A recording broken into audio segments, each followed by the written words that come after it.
boxer, black boxer. White quarterback, black quarterback. White coach, black coach. That's why it's different races, cards, and games that's being played and propagated to keep us divided, because race only matters amongst us. It don't matter outside the United States because it don't exist. It's nation against nation.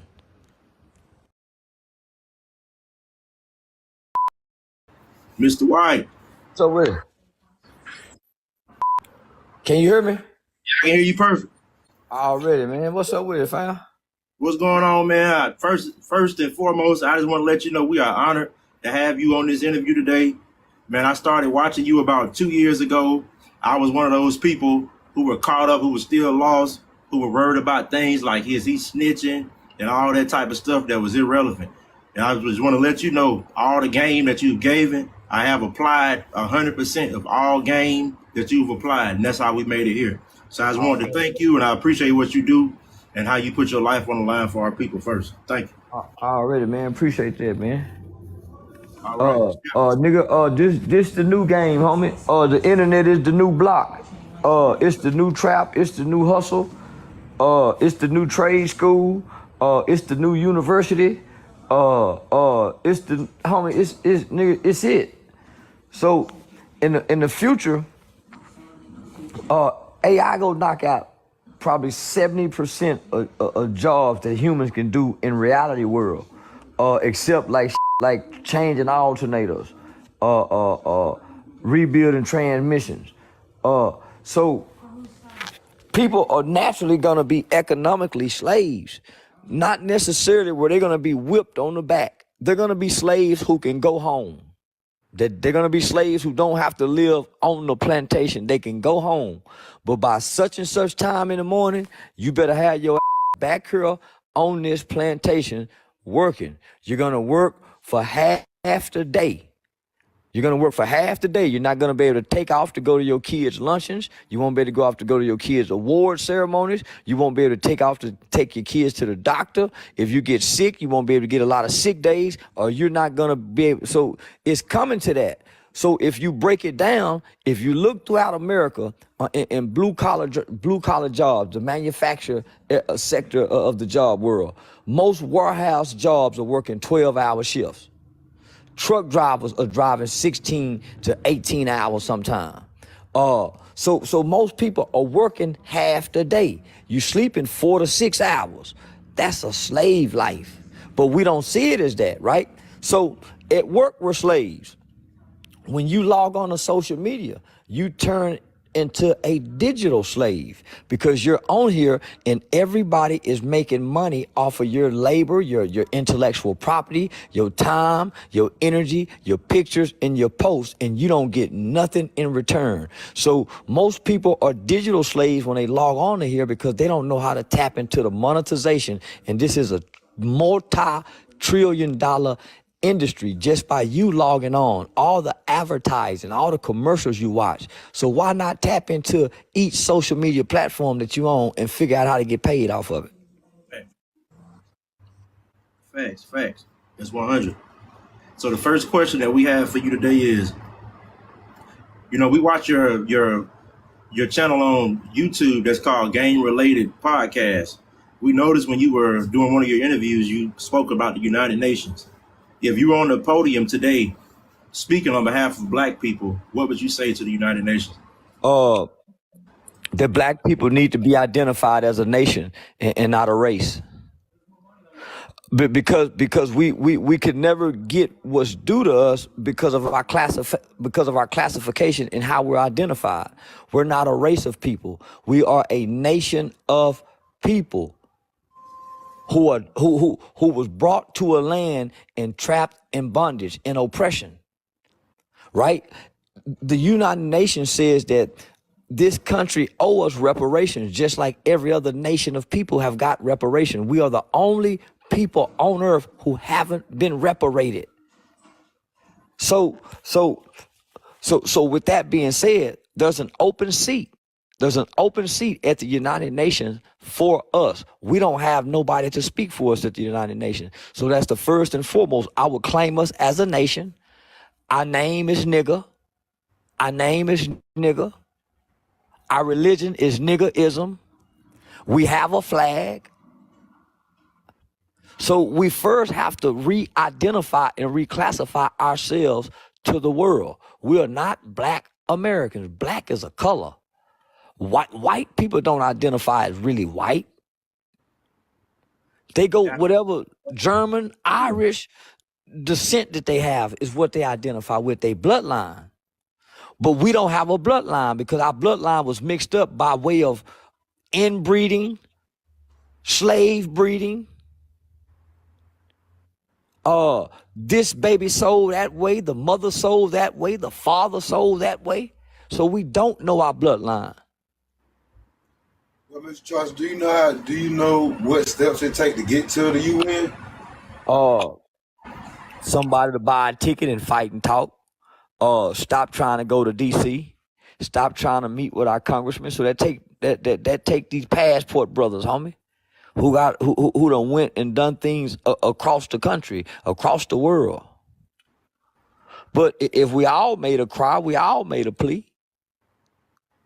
We did it for George Floyd, and got the United Nations attention for George Floyd.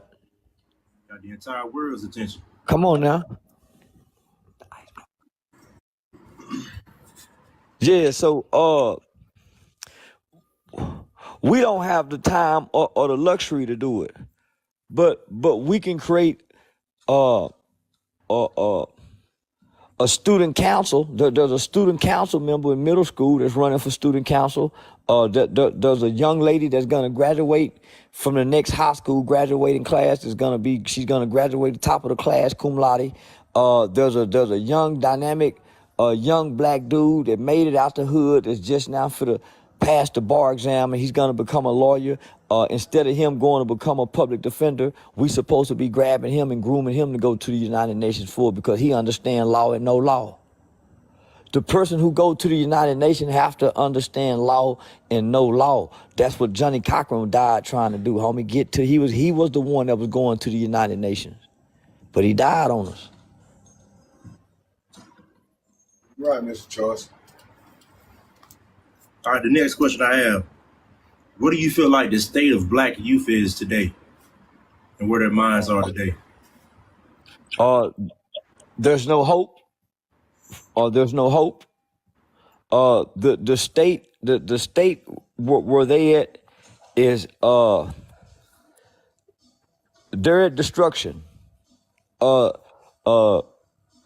Today's youth is the most self-destructive youth that the world has ever seen exist. The mind state is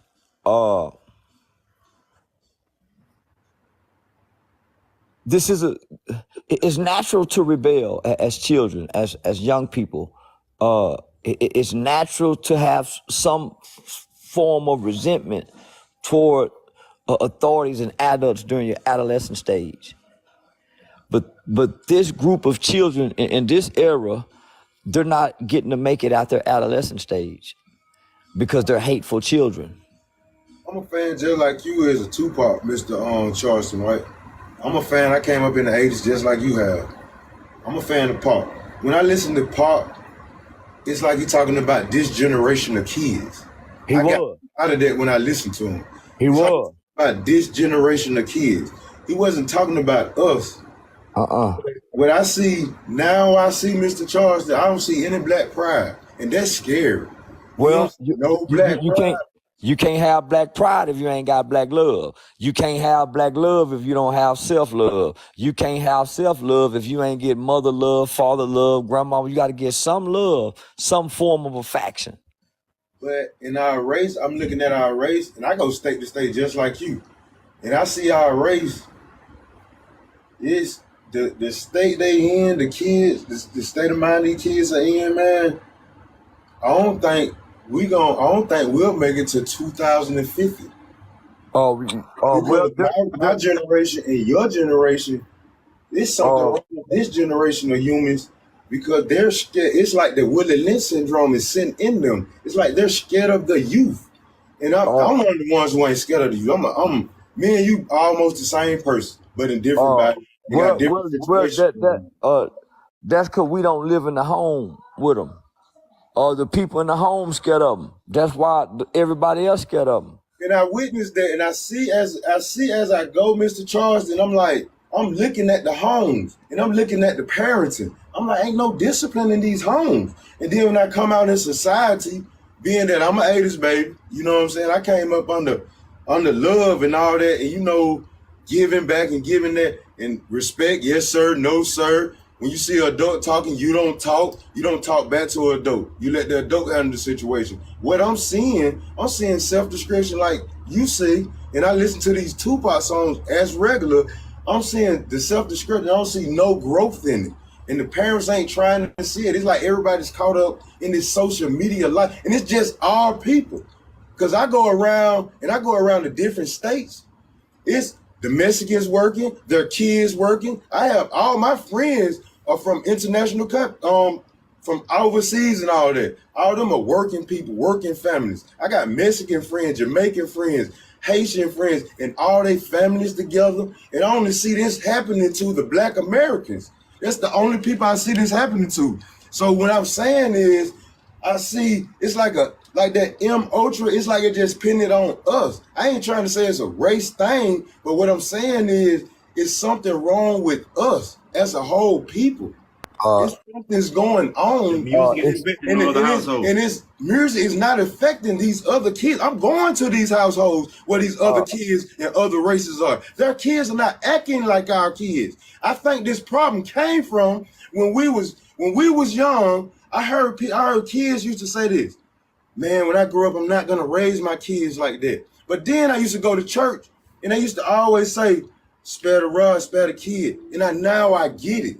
And we're in a predicament right now where the kids have no God. Nobody's teaching about God. No one wants to go to church. Everything's corrupt. brother, did you come to preach or you gonna let me talk too? Oh, I'm sorry, sir. Uh, fam, you left out the crack era because no other race was giving crack like us. You left out the civil rights generation when they came in and put the welfare down. They didn't do that to nobody else. You left out the fact, nigga, that we come from slavery, so we always play behind the 8 ball with everything against us when we step out the house, whether that's going from public schools to daycare. Homie, that's intentionally done against us. That's why it's only us. No other race get to talk about killing their people but us, homie. So some of these things are intentionally done to us to keep us like this. We didn't know nothing about crack, homie. Our government brought crack to our doorsteps and gave them to our mothers. Think about that, my nigga. But we didn't know that till now. Till Freeway Ricky Ross came out and they giving us Snowfall. They did that to us, my nigga. That changed the trajectory of who black people were. The crack element. Because that took our grandmothers from us. Our grandmothers started sleeping with our friends. Our mothers, all kind of stuff started happening after that to black people that had never happened before. And then after that, guess what? The kids who was born to those mothers, they came along with a new form of biological chemical warfare called ADHD, putting the kids on the psychotropic drugs while their mothers was on drugs. They did that to us, homie. If we go be real. So these are the crack babies. These are the kids that they gave Xanax to, Prozac to, Adderall to when they was talking ADHD, when they should have been talking school suspension and whoopings, when they took mama and them hands off our my nigga. We ain't just went bad. We was done bad. We ain't just went bad, my nigga. We are not aggressive, violent people. Our brains and our nature are not even wired like that. That's why in the movie Django, they showed you the difference between a white man's skull and a black man's skull. Nigga, we not violent. We took on their nature. This is their nature. We mimicking something that we're not. We're going against our nature, homie.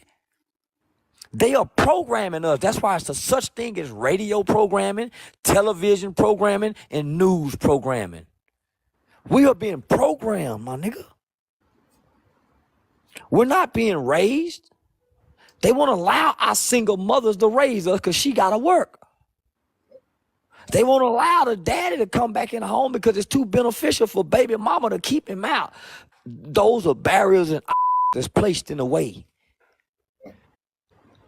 because of our race.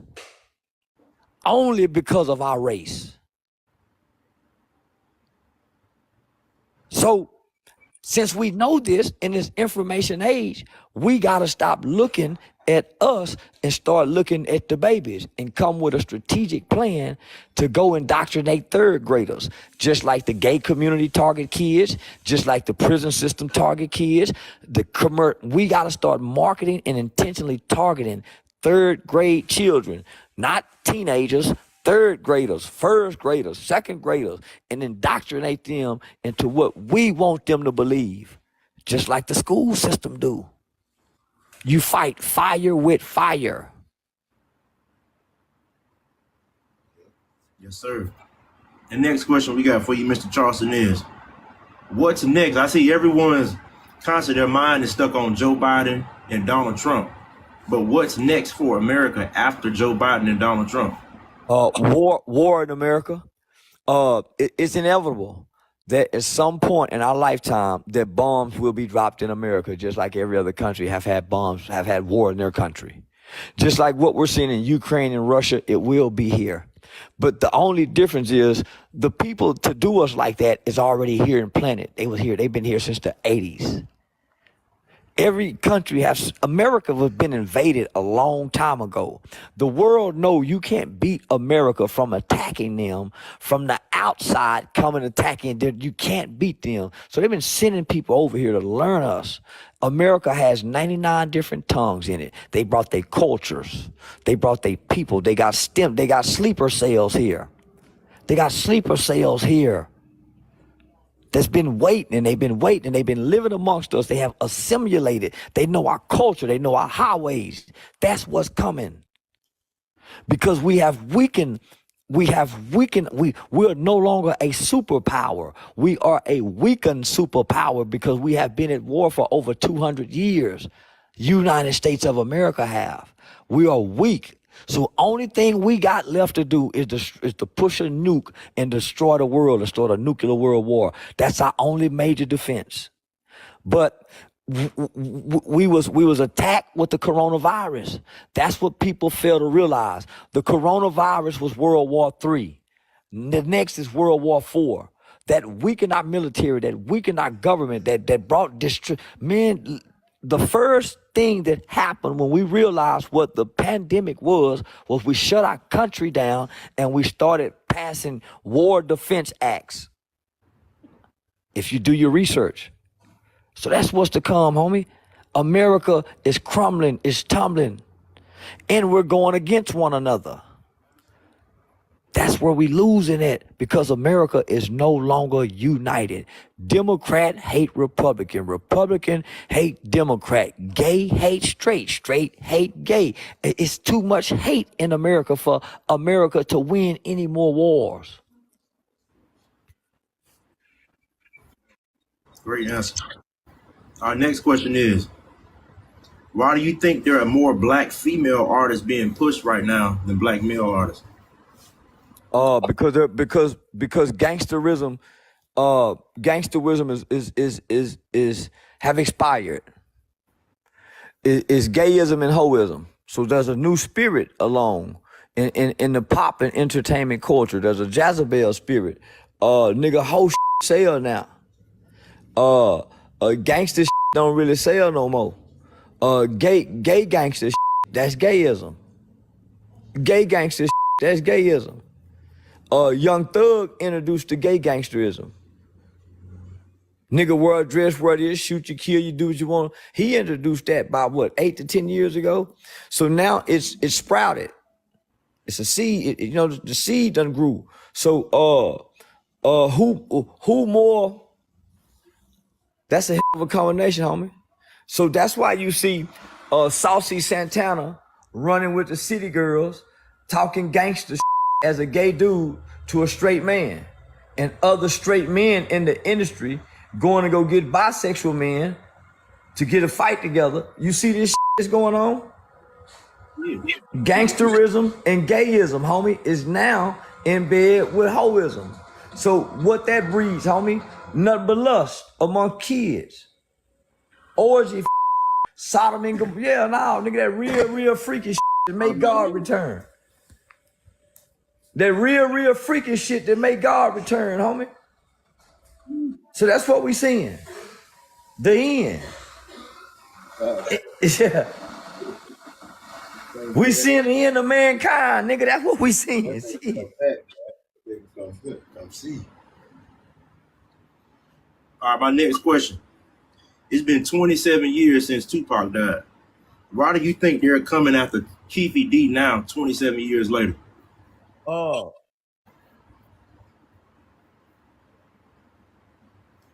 This all this information have been known. So nothing new has occurred.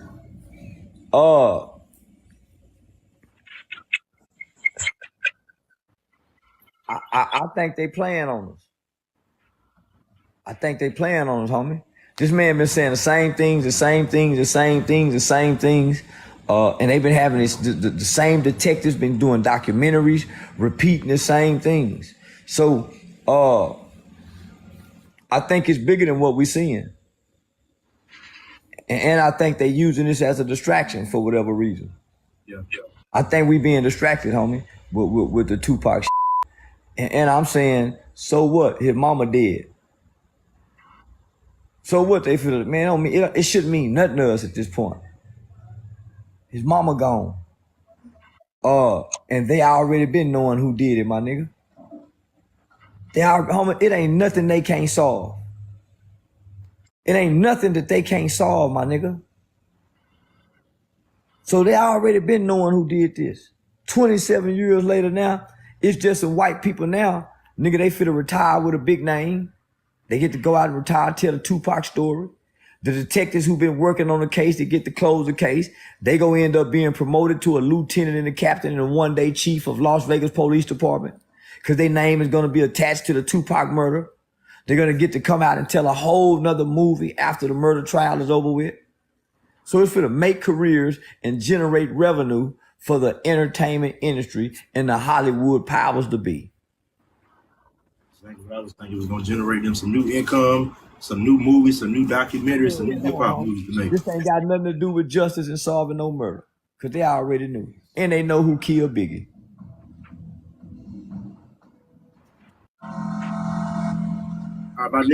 My next question is, why do you think most male celebrities like Deion Sanders, Shaquille O'Neal, Jamie Foxx, and Young Jock are required at some point in their career to wear a dress to be successful? But they wouldn't take the That's why. Nigga, I brought a dress, but I ain't taking that Cause they think cause some of them like that dick. So they give you options, they don't force you. They lure you in. Yeah. Listen to me, homie.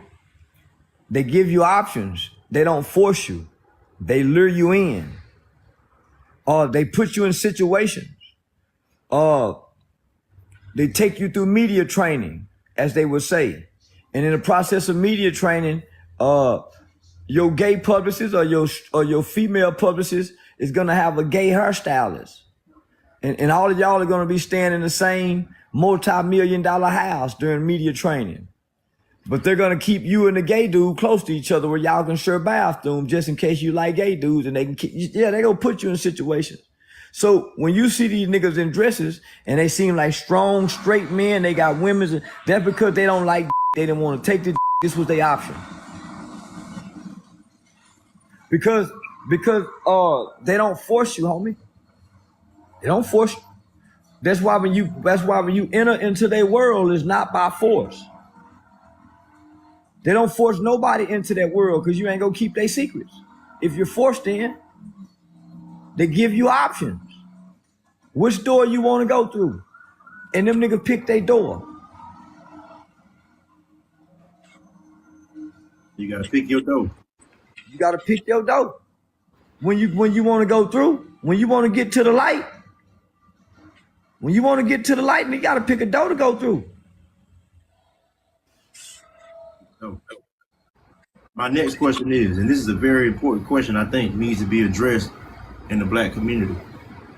Why are black men failing to lead their households? We don't know how. We don't know how to love, and we don't know how to lead. You have to be trained up on to do that, homie. The homie said it earlier. He said, "Spur the rod, spoil the child." But it also gave some instructions to the parent, not just to whoop your ass.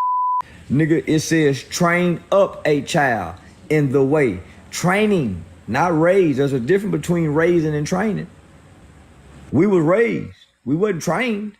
So even the Africans, when they got to 13, they went off in the jungle and had to go through the training with the village leaders. White kids go to Boy Scout, get some kind of boy training. Nigga go to football, get some type of training on how to lead, whether you get to flip the coin. Nigga, so military training. All men get training. What training we got, nigga? Other than mama whooping and correcting. And in the process of mama whooping and correcting, who you watching love mama? So when you get with this little girl done been raised to be strong, nigga, to be independent from you. Cause they done already told her when she leave this house, don't you rely on now, mother. So she done already been raised to be independent from you. So how she's been raised not to trust you and go against you, nigga. You ain't been trained to show her. So how she go listen to you? You ain't been trained to show her. So it becomes about what y'all feel. That's why she can't trust you to lead, because it's about what y'all feel. You ain't got no training. All right, my next question is, where do you think how did the no snitching policy begin in the black community? Where'd they come from? From the gangster niggas who got the niggas who was scared of them not to, and then the niggas who was tougher than everybody, they snitch. It was the gangster niggas who put the no snitching rule down. Y'all better not snitch. Only when it came, they broke the codes. You can go back and look at all the mafia bosses who told. They was the ones who put the rule down not to, only for them to do it. That still goes on now. That's why the G niggas who tell get to come back and still be G. Come on, my nigga. It used to be, nigga didn't have to tell. If it's 4 of us, one of us go just take it for all of us. And we did that because I know you gonna look out for my kids, you gonna go make sure mama trash taken care of, and you gonna put a little something on my books. Yeah, you might fuck my woman, but nigga, you gonna do this for me. Them rules and codes of ethics don't exist no more. Where nigga, I can raise my hand and say I did this so all 3 of y'all can go. That's how it used to be. But the niggas came along, homie, and it's always the nigga at the top who broke the rule. It wasn't the niggas at the bottom. The niggas at the bottom stayed loyal, would sacrifice their family and their kids for the niggas at the top. The nigga at the top, when he would give up the niggas at the bottom to get off. That's why this shit don't stay. That's why it ain't no more loyalty. The nigga at the top came up with a rule that he kept breaking. So that's why it's no honor amongst thieves. You would be loyal to this nigga, homie, that's got the homie, and he'll give you up. You his shooter. That's what John Gotti done to Sammy the Bull. That's why Sammy the Bull gave him up, nigga. They couldn't have got John Gotti without Sammy the Bull. But Sammy the killer. John wasn't the killer, Sammy was. So slavery, Jim Crow, heroin, gangs, crack, abortion, and no snitching, and gangster rap have been the most detrimental elements to black people's civilization in America. So go back and play this and take those things down, homie. The no snitching is in there with crack, Jim Crow, slavery, abortion. Yeah.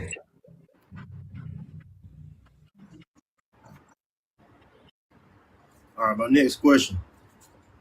What do you think happened to R&B music? I noticed the R&B music of today isn't about love anymore. Most R&B music is about breakups and heartbreak. What do you think happened to R&B music? Uh, uh, look, I don't hear any more love in the music. what love have left us, homie? Nigga, my niggas that kept out of here 80s, baby. Homie, all we knew was love in the 80s.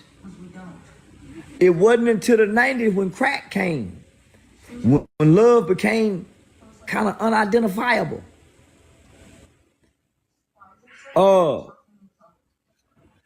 Homie, crack did something to the hearts of our people. It rewired our hearts and our minds. Homie, all we knew was love in the 80s, nigga. Nigga, we was in the 6th and 7th grade singing love songs. Nigga, the 90s had great love music. That was the product of the 80s, right? So the product of the 90s is, it went to more sexual in the 2000s. It became about sex. Now it evolved into angry fucking. It's angry fucking now in R&B music. It don't soothe the soul no more. It entices the desires. It don't help you. It don't help you give you the words to mend a broken relationship. It don't give you the tune and the sound to help mend a broken heart. It don't help you figure it out no more. Nigga, the love song used to help you figure it out. Well, nigga, you used to could take a love song and take some of the words and turn them into a sentence in a conversation and talk to your woman and it sound like you saying it. You can't do that no more. If you do that now, y'all gonna end up just. So if you look at the R&B, on top of what we see in rap, what we seeing with homosexuality being propagated and promoted to children and not being discreet about it, it's more like a lust spirit that America is being bred to have, where everybody just gonna be having in the future, just like Sodom and Gomorrah.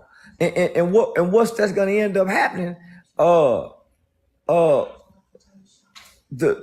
older perversion people is gonna go back to like the 1920s when a 30-year-old man wanna have a 15-year-old wife. That used to be legal in America. Go back and watch Color Purple. Motherfucker brain, because we're going back to being poor again. This country is not being born rich again. So imagine the rich man, because we worship and idolize rich people. Imagine a rich man showing up in the ghetto. He want the poor woman's 16-year-old daughter. He give her $100,000. R. Kelly did it. Good for you. Come on now. But imagine when the conditions get worsened, because America is going to the rich and poor status. It won't be no more in between. Nigga, either rich or you're poor in 20, 30 years. It won't be no in between. And so that's why you starting to see they'll take Dwayne Wade's son, rather than promoting him when he was his son, where he can be a prideful young man. They helping him be a prideful young woman. They promoting him as the girl. But when he was a little boy, they wouldn't tell us nothing about him. When he was trying to be a boy. What if they would have promoted him with what he was trying when he was trying to be a boy? When he thought he was a boy. Imagine what kind of boy he could have been had they gave him the light then. They made it popular for him to be a girl. Come on now. Do you think all sports are rigged? Yeah. Because the gambling that goes behind sports and in the underground world supersedes what the players make. Vegas got their hand in everything, my nigga. We saw that with that fight, and I didn't even watch the fight, but just the aftermath of that fight. Homie, yeah, made you go watch the fight and see. So, I gambled for a while with the parlays, and I also took a quantitative statistics class to figure out how stats are created. Homie, they cold when they tell you it's a 3-point spread. It's a 1-point spread. And that game end up coming down to that. How can they figure that out? So I just watched the game last night. They gave, who was that team who missed that field goal at the end last night? They gave them a 2.5-point spread. They scored a touchdown, and all of a sudden, instead of them kicking an extra point with time expired to be able to win by 3 points, they get a unnecessary, what it was called, unsportsmanlike conduct penalty, and they missed the field goal, missed the point afterwards, and they didn't cover the 2.5-point spread and lose by 2. That's crazy. Come on. Let me just say this. That world, that underground world, is so powerful. It got John F. Kennedy to become president. Nigga, those people helped his daddy help him become president. When Donald Trump got ready to run, those people, nigga, do what they do and shake what they shake to make things happen. They control it. They control it, homie. They bet on everything, my nigga. That world bet on everything. And you don't know the faces of the players. That's how you know it's so powerful. Hey, who you think gonna win the election? Let's go around. You think Trump gonna pull it off?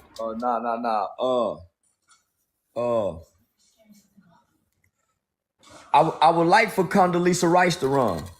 Condoleezza Rice is the best and purest thing we got left right now.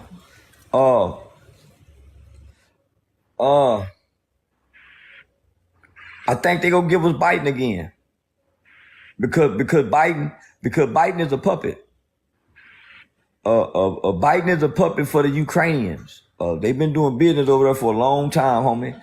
Biden is a puppet for the Chinese, and they one of our enemies. He a puppet to them, homie. Biden is one of the oldest living government officials. Outside that other woman just died in the 90-something. He's one of the oldest living. He's been in there a long time, homie. He owe a lot of people some favors. He been in there too long. It was never designed for them to be in there that long. If you study it's social studies, it was never designed for them to be in there that long, because once you're in there that long, you become absolutely corruptible. Absolute power, absolute corrupts. So that's why George Washington and those powers to be said that we're only going to do 2 terms. Because if you're in power for so long, homie, you corrupt. And he's corrupt.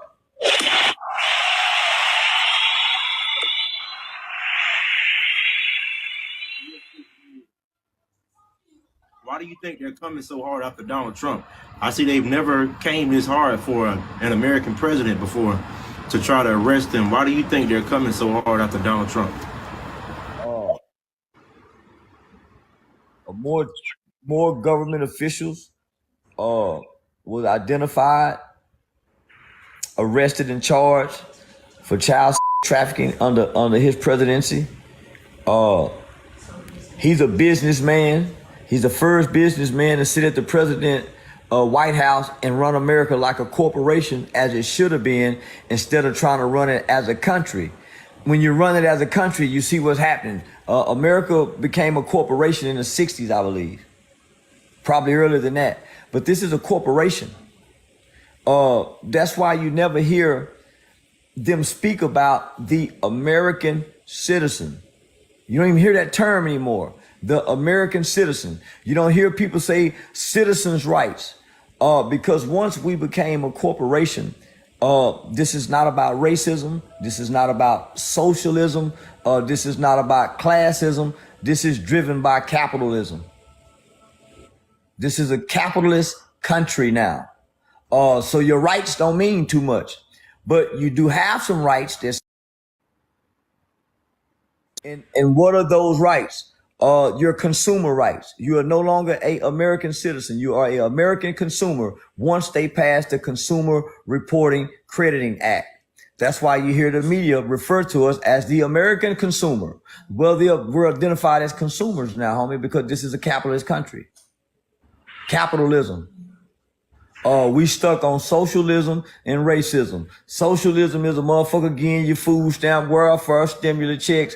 Racism is the that we can't see that we think we can see. But nigga, if you tap into capitalism, you can beat racism. So they tricking us with the racism. That's why the black man can't create economics. If we tap into capitalism, we go start creating economics. Nigga go back to trying to sell a little dope. Nigga go start trying to hook up radios again, cut grass. But we squabbling by racism, homie. So we missing capitalism. Capitalism trumps citizenship. You got more consumer rights than any other rights in the world, homie. If you complain as a consumer, nigga, you get more for your bang and your buck than you do an American citizen complain about what rights you don't have. Because of the Patriot Act, homie, we forfeited our rights as American citizens to our government because they tricked us out of fear of terrorism. So because we agreed to have the Patriot Act, we don't have American rights anymore, but we do have rights as consumers. My next question is, the United States was sued at the United Nations and International Court by Iraq for war crimes and genocide, and they were convicted. Why do you think nothing has been done about that? Who's gonna tell America to do with what they conquered? Who can come make America pay for the people that they conquer and oppress? The United Nations also said that they should give us and they owe us reparation and that we are being treated inhumane and unjust in this country. They made a statement.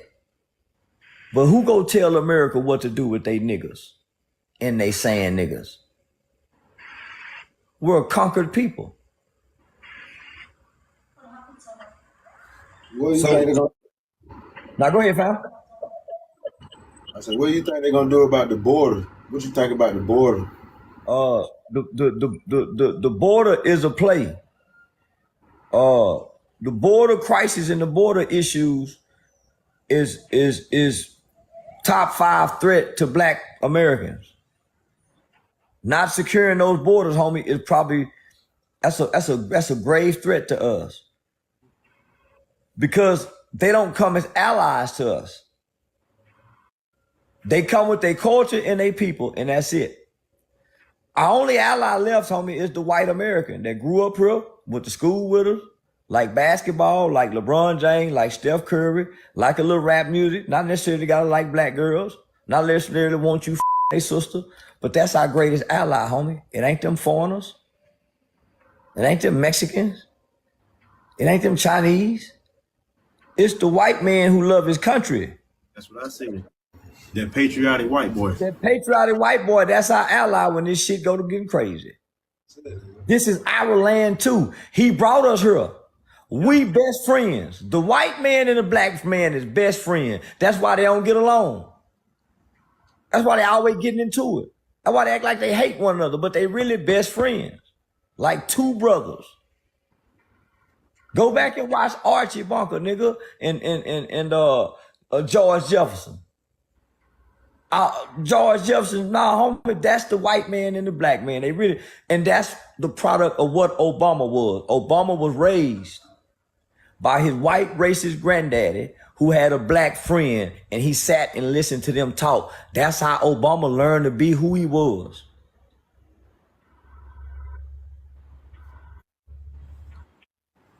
My next question is, what I've noticed in a lot of black families, once the grandmother passed away, once your older aunties and older aunt and uncles pass away, you rarely see black families get together anymore. I don't see any black family reunions. I don't see black families getting together during Christmas time or Thanksgiving time. Everybody's doing their own thing in their own household. Why aren't black families getting together anymore? But they After lose the their elders. griot. The Africans call that individual the griot. The griot. Naturally, the griot is a oral historian.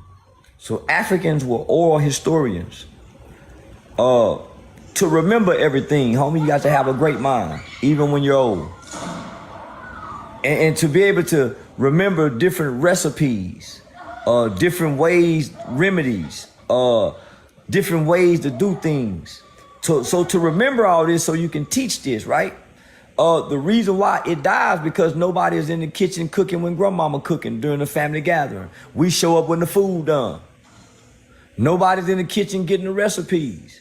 Nobody's going over there sitting at the foot of the bed talking to her, asking questions, drinking from the river of the old. Sitting at the feet of the old, nigga, picking up what they dropping down. Ain't nobody doing that no more. We shame the old now. That's why young kids think something wrong with being old, and they try to make you look bad for being old.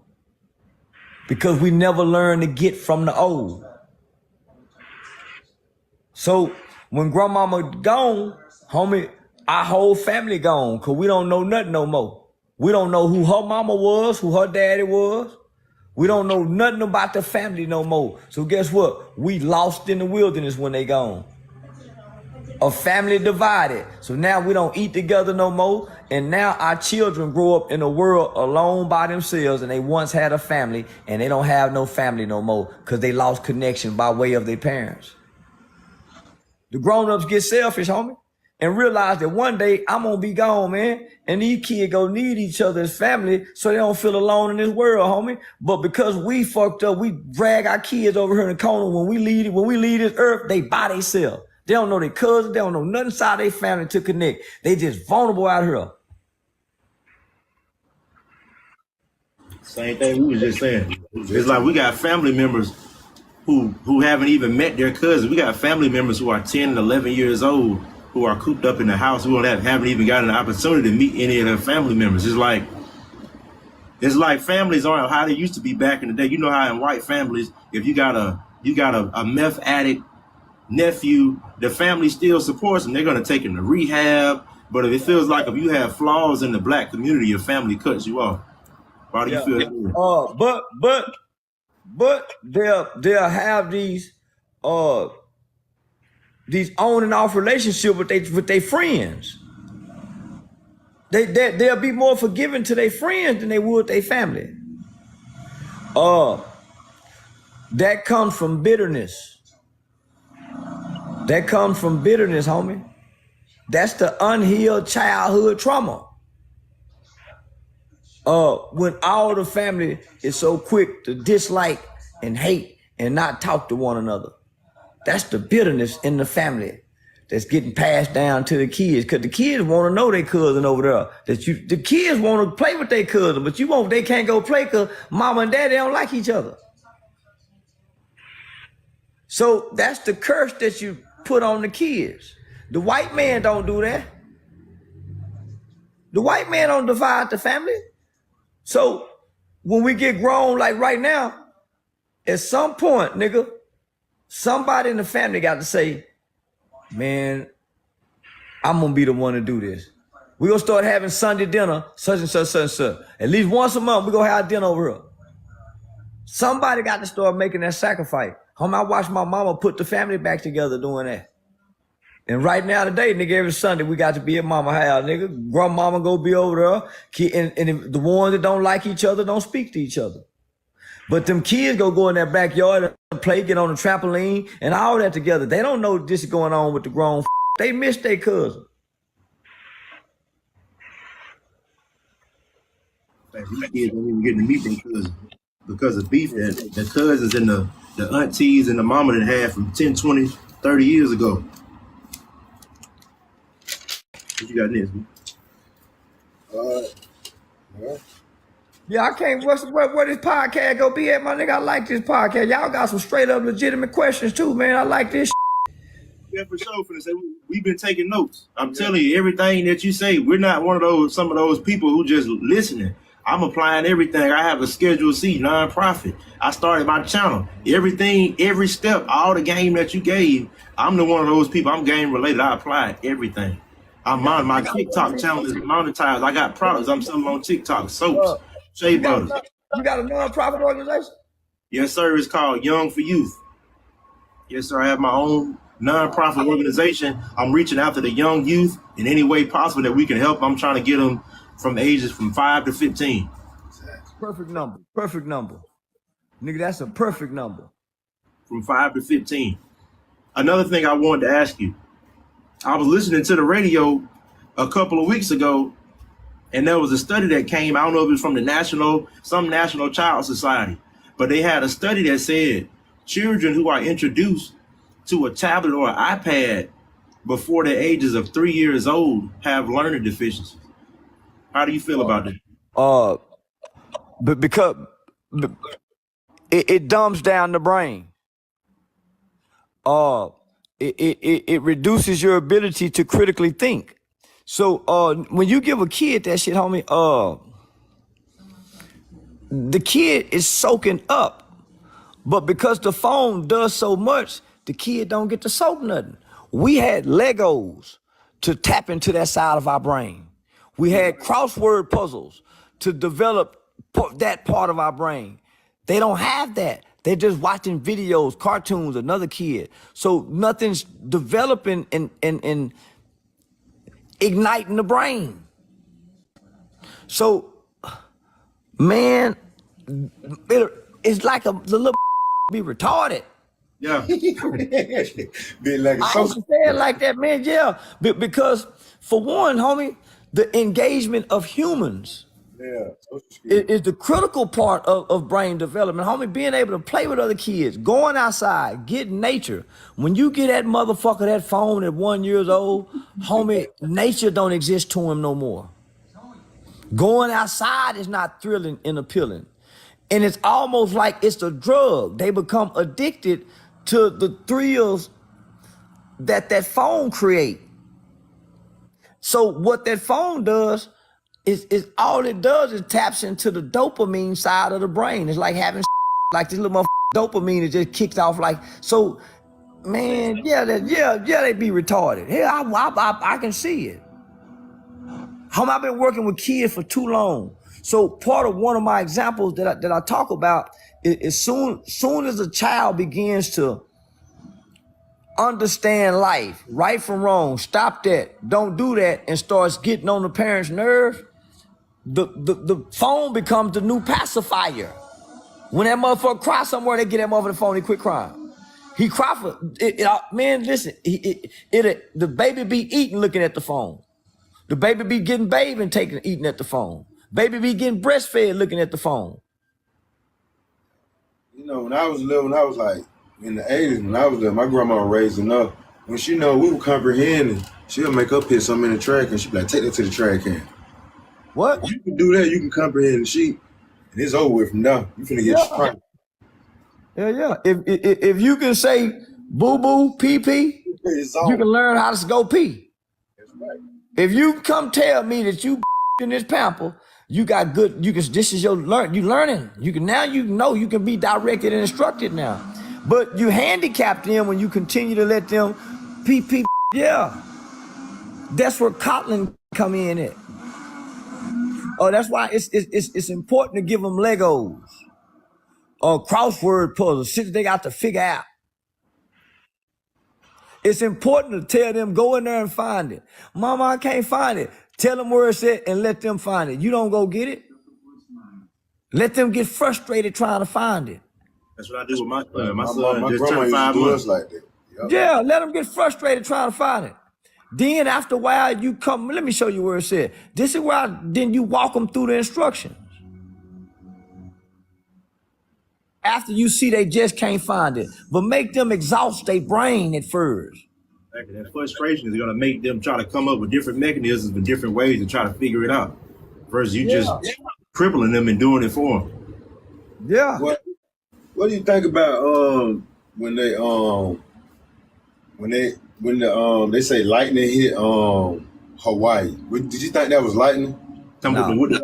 With the wildfire. No, that's the game they put down when the California burn up every year. That's about land control, seizing land and taking land.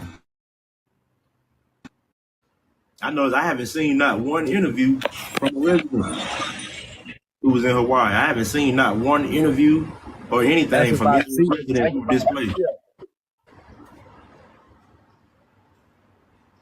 Yeah, that's about seizing land, taking land, acquiring land, and rebuilding land for development. Those are development phases that they go through to force people to buy land and all type of things.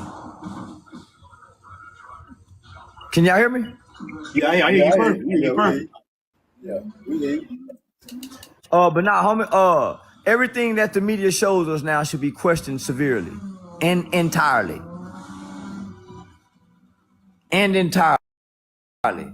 If they tell us it was a shooting, a main shooting, and they don't give us a lot of details, they don't give us no background, we don't hear from his family. Why do these men? No, man.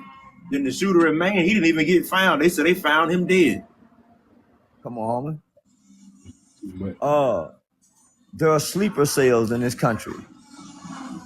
There are sleeper cells in this country. People who have come into this country playing like they are Americans, look like they're Americans, talk like they're Americans, but they have been trained. They have been to become an American to hurt America. So when you look at all the Americans that they showing us that's getting time for storming the Capitol, they're not even showing you half the ones that wasn't American, playing like they was American, that went in that Capitol, that got away with what they got away with. While they too busy trying to make an example about the Americans who was frustrated and did it. It was more people playing like they were Americans that wasn't Americans who stormed that Capitol too when they got away. Did you think January 6th sent to the world about America? Yeah. Say that again? I said, what message do you think January 6th sent to the world about America? That America is no longer strong anymore. That America is no longer strong anymore. And it's more to come. It's more to come, because that was one portion of a frustrated part of America. That was just one portion of one part of a frustrated group of America. So imagine, I just want to pause to let people think about that before I say this. Imagine when those two groups unite, like Fred Hampton was trying to get them to do with the Black Panther Party. I was just finna say that. With the Rainbow Coalition. I was just there you go. When Fred Hampton was trying to get that, what's gonna happen when America decides to do that? Those same two groups that seem to hate one another, that have totally separate ideologies but share the same frustrations and unite under one cause. That's why so many police shooters to keep us divided. There you go. There you go. That's why it's different. That's why it's different matches. Listen to me carefully. That's why there are different matches in the entertainment world, nigga. White boxer, black boxer. White quarterback, black quarterback. White coach, black coach. That's why it's different races cards and games that's being played and propagated to keep us divided, because race only matters amongst us. It don't matter outside the United States because it don't exist. It's nation against nation. Thanks. Facts. Big facts. Well, Mr. Charleston White, I don't know if we hit our 30 minutes yet, but I know we have touched on a lot. I really appreciate you, man, for coming out for this interview. This is 22,000 likes, my guy. We got 22,000 likes. I'm looking at, my guy. So yeah. I really appreciate that. These are a lot of things that needed to be addressed in our community among